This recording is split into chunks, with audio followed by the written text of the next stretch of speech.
Hello दोस्तों, नमस्कार। स्वागत है आपका एडवांस एग्रीकल्चर यूट्यूब चैनल पर।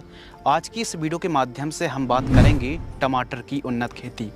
टमाटर की फसल पर एक ऐसे विषय के ऊपर एक ऐसी जो बातें होती हैं ना दोस्तों, ऐसी बातों के ऊपर हम डिस्कशन करने वाले हैं। यह वीडियो होने वाली है जिसका जो नॉलेज है ना काफ़ी किसान भाइयों को कम होता है, क्योंकि कुछ ऐसी एक्टिविटी होती है टमाटर की फसल पर। यदि हम प्रॉपर देखभाल करेंगे, इन कामों को करेंगे तो उत्पादन भी बढ़ेगा, आमदनी हमको अच्छी होगी। कैसे हम सफलतम टमाटर के फार्मर्स बन सकते हैं, कौन सी आपको गलती नहीं करनी है, कौन सी ज़रूरी काम करने चाहिए, यह जो वीडियो है ना, चाहे वैरायटी हो, एरीगेशन हो, फर्टिगेशन हो, स्प्रे शेड्यूल हो, और कैसे आप अपनी टमाटर की फसल की जो बढ़वार है उसको आप बढ़ा सकते हैं, ज़्यादा पैदावार निकाल सकते हैं, ज़्यादा से ज़्यादा पौधे पर। वहीं आप परंपरागत तरीके से जो खेती करते हैं ना, 6-8 किलोग्राम ही टमाटर आप एक पौधे से निकाल सकते हैं। 18 किलोग्राम से लेकर 25 किलोग्राम प्रति पौधा टमाटर की आप हार्वेस्टिंग कैसे कर सकते हैं, इस वीडियो के माध्यम से संपूर्ण जानकारी साझा करने वाले हैं। सबसे पहले दोस्तों बात करते हैं टमाटर की उन्नतशील किस्में जो कि हाइब्रिड हैं। किसी वैरायटी को आप लगा रहे हैं तो हर एक जो वैरायटी है अलग अलग राज्यों के हिसाब से वैरायटी तैयार की जाती है। तो कोई नई वैरायटी का आप ट्रायल ले रहे हैं, नई वैरायटी को लगा रहे हैं, तो कोई नई किस्म को आप 1-2 बीघे पर लगा कर देखिए, 5-7 लानों को लगा कर देखिए, ट्रायल के रूप में उस जो वैरायटी का उसका डेमो लेकर देखिए। यदि उत्पादन अच्छा होता है तो उस किस्म का रकबा को आप बढ़ा सकते हैं। इन वैरायटी की भी जो उपज प्रोडक्शन जो क्षमता वैल्यू है वो काफ़ी अच्छी है, प्लस इन किस्मों में रोग बीमारी बहुत ही कम देखने के लिए मिलती हैं। नंबर 1 जो वैरायटी है यूएस एग्री सीड्स की SW 1504 और 1508 को आप लगा सकते हैं। इनकी जो दोस्तों कीमत है, 10 ग्राम सीड्स की कीमत 680 से 700 रुपये के आसपास कीमत देखने के लिए मिलती है। सिजेंटा कंपनी की साहो TO 3251 F1 वैरायटी है, 10 ग्राम सीड्स की कीमत 700 से 800 रुपये। सेमनिस कंपनी की अभिलाष जो टमाटर की वैरायटी आती है, 10 ग्राम सीड्स की कीमत 550 से 600 रुपये। यूएस की जो 2853 वैरायटी आती है, 3000 सीड्स की जो कीमत है 550 से 600 रुपये। नामधारी सीड्स की जो NS 962 आती है, 10 ग्राम सीड्स की कीमत 450 से 500 रुपये। तो इन किस्मों को आप लगा सकते हैं। अच्छा उत्पादन आप इन किस्मों से निकाल सकते हैं। बरसात के दिनों पर बेहद ही अच्छा उत्पादन इन किस्मों से आप निकाल सकते हैं। अब न्यू वैरायटी को हमेशा ट्रायल के रूप में ही लगाएं। अब इन किस्मों को किसान भाइयों के अक्सर क्या कमेंट्स आते हैं कि इन वैरायटी को हम कहां से ख़रीद सकते हैं, मिल नहीं रही है। तो अमेजोन से भी आप ख़रीद सकते हैं, लिंक डिस्क्रिप्शन में दी गई है। कीमत ही पता कर सकते हैं। अब देखिए, राज्यों के हिसाब से, सिटी के हिसाब से कीमत कम और ज़्यादा भी हो सकती है, नो डाउट से। बाकी रेट पता करने के लिए, ख़रीदने के लिए आप अमेजोन से भी खरीद सकते हैं, लिंक आपको डिस्क्रिप्शन में मिल जाएगी। अगले टॉपिक के और महत्वपूर्ण विषय एक्टिविटी के ऊपर बात करते हैं, पत्तों की कटिंग।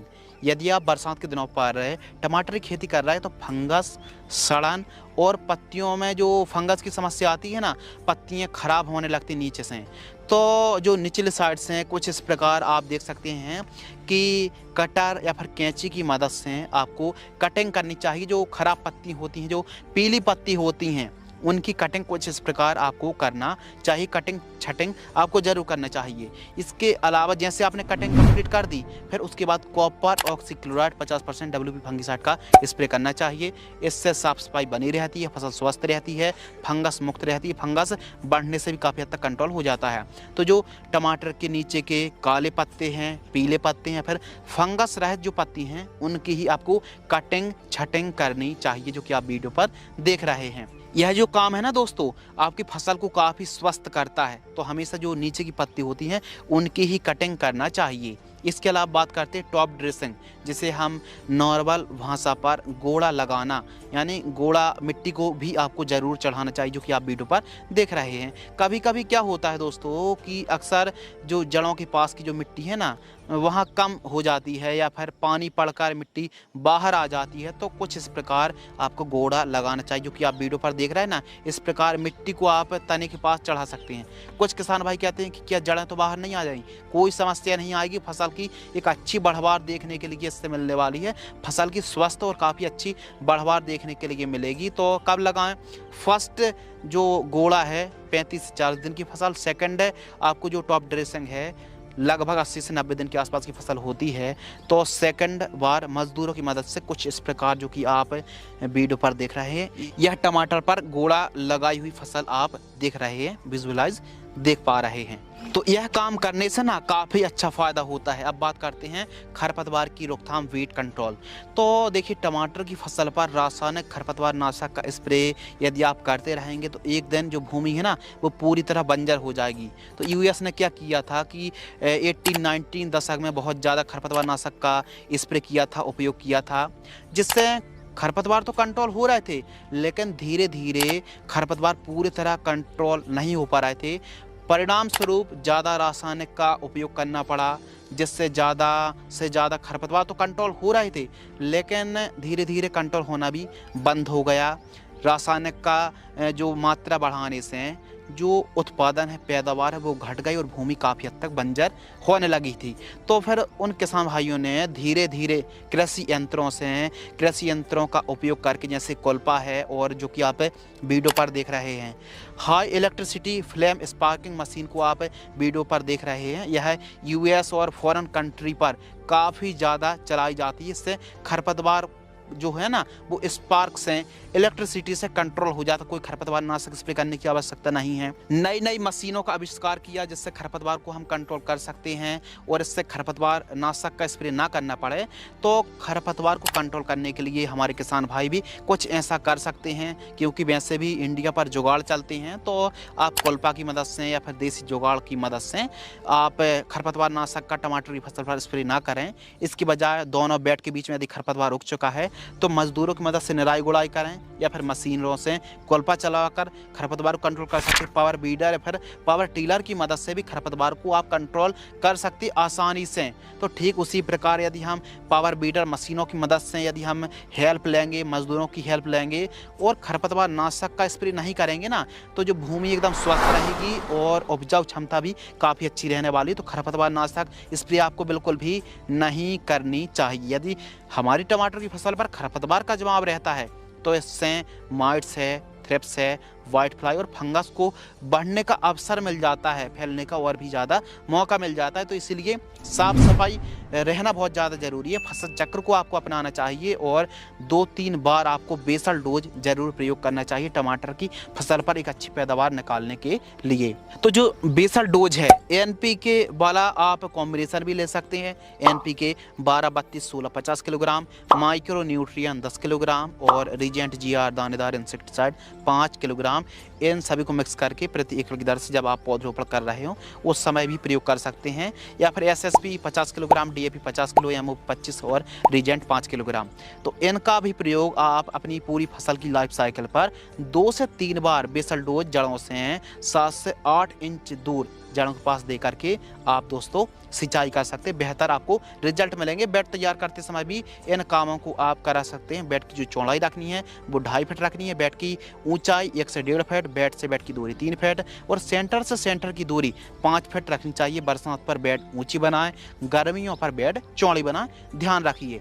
अगर टाइमिंग के ऊपर बात करें तो वैसे तो आप 12 महीने टमाटर की खेती कर सकते हैं। बरसात के लिए जुलाई से अगस्त के मध्य पौधरोपण करें, गर्मियों के दिनों पर फरवरी से मार्च और सर्दियों पर अक्टूबर से नवंबर के मध्य आप पौधरोपण कर सकते हैं।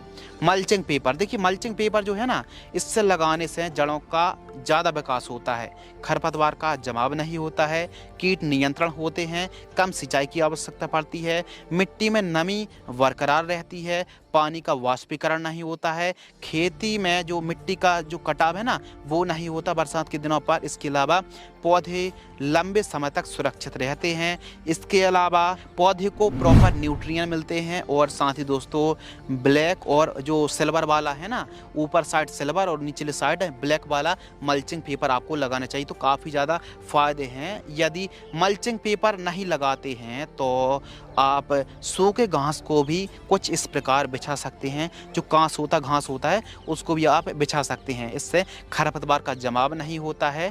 तो जो आप वीडियो पर देख रहे हैं इस प्रकार भी जो घास होते खरपतवार होते हैं, सूखे खरपतवार को बिछा सकते हैं। बाकी आप मल्चिंग पेपर लगाएंगे तो बेहतर आपको लाभ मिलने वाला है। तो इस हिसाब से भी आप 1 एकड़ में 30 माइक्रोन का मल्चिंग पेपर लगाते हैं तो 10-12 हज़ार रुपये के आसपास खर्च आने वाला है 1 एकड़ में।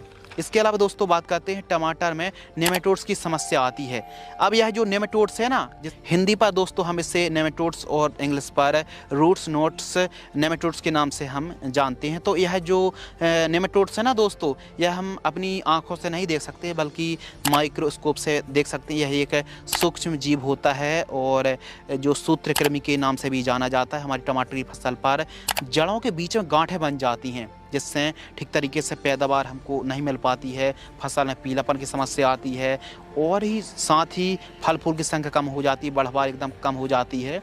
तो समस्याएं तो कई हैं। नेमेटोड्स के प्रकोप के कारण यह जड़ों में प्रवेश करके जाइलम और फ्लोएम जो मार्ग होता है ना, उसमें बाधा उत्पन्न करता है, जिससे पौधा भोजन नहीं बना पाता है, प्रॉपर न्यूट्रिएंट नहीं ले पाता है, जड़ों का अच्छे से विकास नहीं हो पाता है और बीच में गांठें बन जाती है। इससे सीधा सीधा पैदावार घट जाती है और धागा नुमा यह कीट होता है, बिल्कुल बारीक होता है, माइक्रोस्कोप पर कुछ इस प्रकार दिखता है जो कि आप वीडियो पर देख रहे हैं। यह सालों साल तक भूमि के अंदर जीवित रह सकता है। इसके लिए गहरी जुताई कराएं, नीम खाद, नीम खली का प्रयोग करें। बायर कंपनी की बेलम प्राइम भी आप 500 ml प्रति एकड़ की दर से ड्रिंचिंग कर सकते हैं, या फिर अदामा इंडिया कंपनी की नेमिटज का भी प्रयोग कर सकते हैं। बायोलॉजिकल जो फंगस है ना दोस्तों, इसका भी आप प्रयोग कर सकते हैं। पेसिलोमाइसिस का भी, जो कि आप वीडियो पर देख रहे हैं नाम, इसका आप प्रयोग कर सकते हैं। 1.5 किलोग्राम आप 1 एकड़ में प्रयोग कर सकते हैं। इसके अलावा नेमेटोड्स हमारी फसल पर ज़्यादा ना फैले, कंट्रोल करने के लिए गेंदा को भी आप लगा सकते हैं। गेंदे से हैं जो नेमेटोड्स हैं वो कंट्रोल होते हैं। यदि दोस्तों आप गेंदे को लगाते हैं खेत के चारों साइड, तो अन्य चीज़ की आवश्यकता नहीं है, अन्य एक्टिविटी करने की। गेंदे को जरूर लगाएं, इससे नेमेटोड्स कंट्रोल होता है। ट्राइकोडर्मा प्रयोग करें। सॉइल एप्लीकेशन से जो हमने चीज़ों के नाम बतलाए हैं, इनका प्रयोग करना है।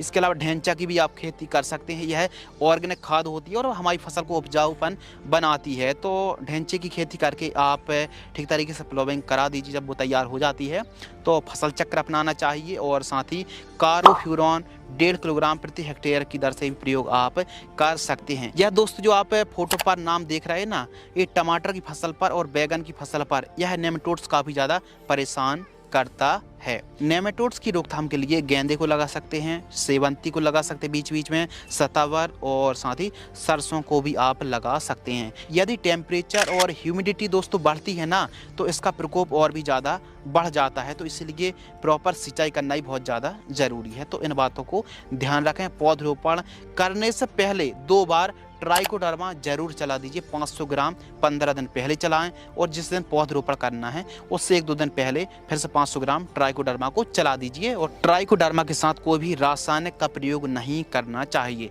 यदि आप नेमेटोड्स का जो आप बायोलॉजिकल कंट्रोल कर रहे हैं, फंगस को चला रहे हैं, तो उसके साथ भी कोई भी रासायनिक का प्रयोग नहीं करना चाहिए। प्लांट डिस्टेंस के ऊपर दोस्तों बात करते हैं, तो टमाटर की आप खेती कर रहे हैं तो पौधे से पौधे की दूरी 2 फीट, लाइन से लाइन की दूरी 4.5 फीट और 1 बेड पर डबल लाइन पर पौधरोपण करना चाहिए। डबल लाइन पर पौधरोपण कर रहे हैं तो 15 से 16 हज़ार पौधे लगेंगे। सिंगल लाइन पर पौधरोपण कर रहे हैं तो आपको 8,000 पौधे की रिक्वायरमेंट पड़ने वाली है। तो इस हिसाब से यदि आप आवश्यकता अनुसार इन बातों को फॉलो करेंगे तो काफ़ी अच्छी बढ़वार देखने के लिए मिलेगी। अब बात करते हैं दोस्तों ड्रिंचिंग शेड्यूल। टमाटर की फसल पर यदि एक अच्छी बढ़वार आप चाहते हैं तो 3-4 ड्रिंचिंग करना बहुत ज़्यादा ज़रूरी है। जो फर्स्ट ड्रिंचिंग एक घुट्टी होती है और एक अच्छी बढ़वार के लिए जड़ें मिट्टी को जल्दी से जल्दी पकड़ लें और ज़्यादा दिन तक हमारी फसल हरी भरी रहे तो ड्रिंचिंग करने से सूखने की समस्या नहीं आती, जड़ों का अच्छा विकास होता है और भी बहुत सारे फायदे हैं। तो जो फर्स्ट ड्रिंचिंग है दोस्तों 3 दिन के आसपास की फसल होती है तो NPK 19-19-19 1 किलोग्राम, इसके साथ कार्बेंडाजिम 50% WP फंगिसाइड 500 ग्राम लेना है। 200 लीटर पानी घोल करके ड्रिंचिंग करना है जड़ों के पास। सेकंड ड्रिंचिंग 6 से 7 दिन की फसल होती है। Micro nutrient fertilizers 1 kilogram, NPK 12-61-0 1 kilogram और copper oxychloride 50% WP fungicide 500 gram, इन तीनों को मिक्स करना है 200 लीटर पानी घोल करके, जो कि आप वीडियो पर देख रहे हैं। कुछ इस प्रकार ड्रिंचिंग करना चाहिए। तीसरी ड्रिंचिंग 10 से 12 दिन के आसपास की फसल होती है तो 200 लीटर पानी लेना है। सागरिका सीवीड जो लिक्विड फॉर्म वाली आती है 500 ml, ह्यूमिक एसिड 500 ग्राम, माइकोराइजा 500 ग्राम और NPK 19-19-19 1 किलोग्राम 200 लीटर पानी घोल करके आपको ड्रिंचिंग करना चाहिए। सिंचाई के ऊपर दोस्तों बात करते हैं तो टपक सिंचाई से आप खेती करते हैं तो पैदावार बढ़ने वाली है। 2-2 दिनों की अंतर रख के आप ड्रिप से सिंचाई कर सकते हैं। फ्लैट एरीगेशन से 10 से 12 दिनों का अंतर रखें। इस हिसाब से आवश्यकता अनुसार आपको सिंचाई करनी चाहिए। नर्सरी की रोपण करने से पहले डाव एग्रोसाइंस की डेलीगेट यानी स्पाइनोटोरम 11.7% SC इंसेक्टिसाइड 2 ml प्रति लीटर की दर से आपको स्प्रे करना चाहिए, जिससे नर्सरी कीट मुक्त रहे और अच्छी पैदावार देखने के लिए मिले। यदि अधिक बरसात हो रही हो तो आपको क्या करना चाहिए? अधिक फंगस आते हैं, मौसम खराब होता है, अधिक टेम्परेचर और सड़न की समस्या यदि होती है तो इसके लिए देखिए बहुत ज़्यादा बरसात हो रही है तो कुछ ज़रूरी जो बातें जो सभी किसान भाइयों को पता नहीं रहती है, कुछ ही किसान भाइयों को यह बातें पता रहती हैं। इन बातों को फॉलो करेंगे तो बहुत फ़ायदा होगा। तो इसके लिए बरसात के दिनों पर सल्फर की डस्टिंग कर सकते हैं, कॉपर की डस्टिंग कर सकते हैं और साथ ही कार्बेंडाजिम प्लस मैंकोजेब की भी आप डस्टिंग कर सकते हैं। तो डस्टिंग करने से जो पाउडर होता है ना फंगिसाइड का, उसकी डस्टिंग ब्रॉडकास्ट करना है, स्प्रे करना नहीं है, डस्टिंग करना है। तो कपड़े की मदद से भी, कपड़े की पोटली बनाकर भी डस्टिंग कर सकते हैं। यदि ज़्यादा बरसात हो रही हो और बरसात होने की संभावना हो तो देखिए कम से कम 2 घंटे तक तो बरसात नहीं होनी चाहिए यदि भरपूर आप रिजल्ट चाहते हैं तो।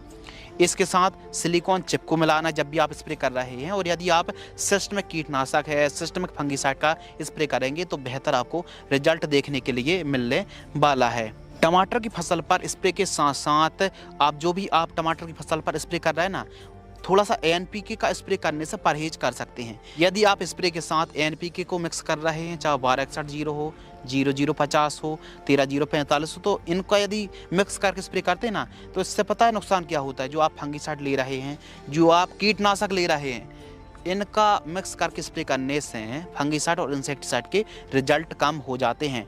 टमाटर की फसल पर खाद और स्प्रे प्रबंधन के ऊपर दोस्तों बात करते हैं तो टमाटर की फसल पर आपको नीला ट्रैप लगाना चाहिए, पीला ट्रैप है, लाइट ट्रैप है, नीम ऑयल का स्प्रे करें, फेस ऑयल है, इमिडाक्लोप्रिड है, एसिटामिप्रिड है और एसीफेट का स्प्रे कर सकते हैं। स्टार्टिंग पर प्रोफेनोफॉस है, साइपरमेथ्रिन है, डाइमेथॉइड है, पेप्रोनिल है, थार्मोथॉक्सोन है, लैम्डासालोथ्रीन है, कार्बोसल्फान का स्प्रे कर सकते हैं, पाइरिप्रॉक्सीफेन का स्प्रे कर सकते हैं, एमामेक्टिन बेंजोएट का भी आप स्प्रे कर सकते हैं, जो कि आप क्वांटिटी देख रहे हैं वीडियो पर। यह दोस्तों जो डोज है ना वो 15 लीटर की दर से हैं और बीच में गेंदे की 3-4 लाइन बीच में आपको ज़रूर लगाना चाहिए और ज़्यादा खाद ना देना पड़ रहा है तो शुरुआत में आप जीवामृत को चला सकते हैं, ट्राइकोडर्मा है, ह्यूमिक एसिड है, गोबर की खाद का प्रयोग कर सकते हैं, मुर्गी खाद है, सरसों की खली है, नीम खली है, इसके अलावा वर्मी कंपोस्ट है, जीवामृत है, बीजामृत है, मिल्क का स्प्रे कर सकते हैं, फिटकारी का प्रयोग कर सकते हैं, नीला थोता है, इसके अलावा बोरॉन है, कैल्शियम नाइट्रेट है, मोलिब्डेनम जैसे पोषक तत्व हैं, फेरस सल्फेट है और चिलेटेड माइक्रो न्यूट्रिएंट है, कैल्शियम, इनका प्रयोग आप कर सकते हैं। तो इस हिसाब से आवश्यकता अनुसार आप खादों का प्रयोग करना चाहिए। टमाटर की फसल पर कीट प्रबंधन के ऊपर बात करें तो यह जो फोटो पर आप देख रहे हैं ना, कई प्रकार के कीटों का प्रकोप देखने के लिए मिलता है। प्रमुख रूप से लेट ब्लाइट है, अर्ली ब्लाइट, फल छेदक, विल्ट की समस्या आती है और साथ ही प्रमुख रूप से टमाटर में क्रैकिंग की समस्या आती है, माइट्स है, ब्लैक थ्रेप्स है और साथ ही लीफ माइनर की समस्या देखने के लिए मिलती है। गलन की समस्या आती है बरसात के दिनों पर कुछ ज़्यादा। तो बीमारी तो कई हैं। देखिए बीमारी के लिए जो स्प्रे शेड्यूल है, वीडियो को आप पॉज करके भी देख सकते हैं, फर्स्ट स्प्रे, सेकंड, थर्ड, इस हिसाब से 6-7 महीने तक का हमने स्प्रे शेड्यूल जो बतलाया है वो यदि लॉजिक लगाकर, विवेक लगाकर, अनुभव लगाकर यदि स्प्रे शेड्यूल चलाते हैं तो बेहतर रिजल्ट देखने के लिए मिलेगा। डोज जो बतला रहे हैं दोस्तों वो 15 लीटर की दर से बतला रहे हैं। 15 लीटर का जो पंप आता उसकी दर से आपको स्प्रे शेड्यूल चलाना चाहिए। इसके अलावा टमाटर की फसल पर यदि कीट का प्रकोप कम है तो गैप को बढ़ा भी सकते हैं। इसके अलावा बात करते हैं टमाटर की फसल पर बंधाई। तो आवश्यक सामग्री जो है ना, बांस के टुकड़े मजबूत होना चाहिए। देखिए टमाटर की जो वैरायटी है वो शाखाएं वाली टमाटर है। यदि टमाटर की बंधाई करेंगे तो 80% ज़्यादा पैदावार मिलने वाली है। बांस के टुकड़े लगाइए मजबूत, 2000 बांस के टुकड़े मजबूत होना चाहिए, 10 फीट ऊंचाई वाले होने चाहिए।